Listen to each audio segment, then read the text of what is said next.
Bonsoir à tous et bienvenue dans ce bref tour de l'actualité. Dans la commune d'Abobo, deux poteaux électriques suspendus sur une voie à grande circulation menacent la sécurité des populations.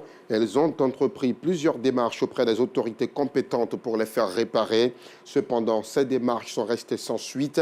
Et face à cette situation, les populations expriment leur mécontentement. Elles sont au micro de Justin Kouassi et Clément Boko. Vous les entendrez dans la grande édition à 19h30.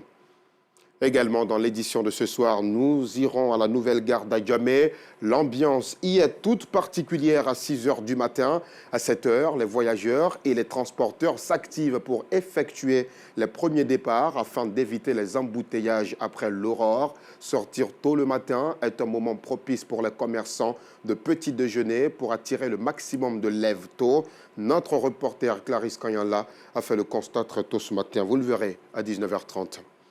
Et dans l'actualité également, les fondateurs de grandes écoles, les étudiants et d'autres groupements de la société civile militent pour l'insertion socio-professionnelle des jeunes. Ils se sont réunis à l'occasion de la 23e édition de la TAC Expo, Koumassi Expo, tournée africaine de la coopération, encore appelée le marché de toutes les opportunités. L'événement a refermé ses portes ce week-end à l'Agora de Koumassi. Le reportage de Yacouba Koulibaly, commenté par Assitan Diarra. Les lampions se sont éteints sur la 23e édition de la tournée africaine de la coopération TAC Koumassi Expo, un marché de toutes les opportunités initié par une organisation des fondateurs des grandes écoles, des chefs d'entreprise, des professionnels de tous les secteurs d'activité, des artistes et des milliers d'étudiants africains. L'enjeu au cœur de cette activité, faciliter des partenariats fructueux des fondateurs des grandes écoles et des chefs d'entreprise afin de garantir une insertion professionnelle des jeunes diplômés.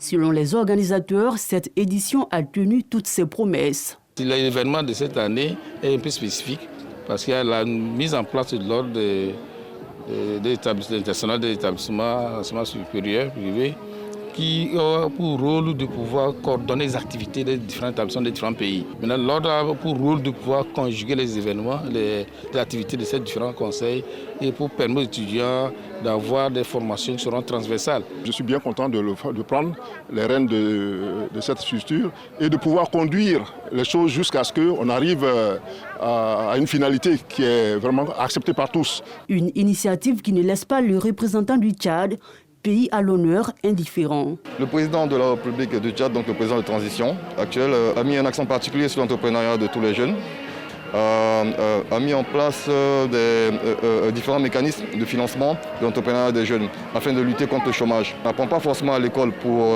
travailler pour autrui, on apprend aussi à l'école aussi ce qu'il faut afin de pouvoir au moins créer sa propre entreprise et aussi générer peut-être 2 emplois. Donc nous avons aussi un prix à cet effet. Et nous allons aussi le rapporter acquis de droit. Nous apprécions beaucoup l'initiative qui a été prise par le TAC 2023 et ça va en droite ligne aussi avec les ambitions du Tchad dans la matière. Et ma deuxième fois en fait de participer à ça et j'ai compris que pour entreprendre, il faut avoir vraiment le courage. Parce qu'on peut partir de rien pour pouvoir obtenir un grand résultat. Il ne faut pas compter sur des personnes pour arriver à notre fin en fait. Donc j'ai compris aujourd'hui que pour certaines choses, je ne dois pas forcément compter sur les autres. Compter sur moi-même, mon propre courage et avancer. Là, demain, ça va apporter quelque chose vraiment de bien pour moi. Au terme de cette édition, les pays membres de l'organisation se retirent après une énième rencontre riche en expérience. Hors de nos frontières au Sénégal, 27 organisations de la société civile ont adressé une lettre à 5 ambassades européennes, mais aussi à celles d'Afrique du Sud et des États-Unis. Les signataires dénoncent un véritable parcours du combattant totalement opaque pour obtenir un visa, la réforme de la procédure de demande de visa français, mais aussi anglais, canadien, sud-africain ou espagnol. Elles dénoncent une injustice dans le traitement des demandes entre les pays du Nord et ceux du Sud, mais surtout l'externalisation de ces demandes par les États et la mise en place de véritables trafics de rendez-vous.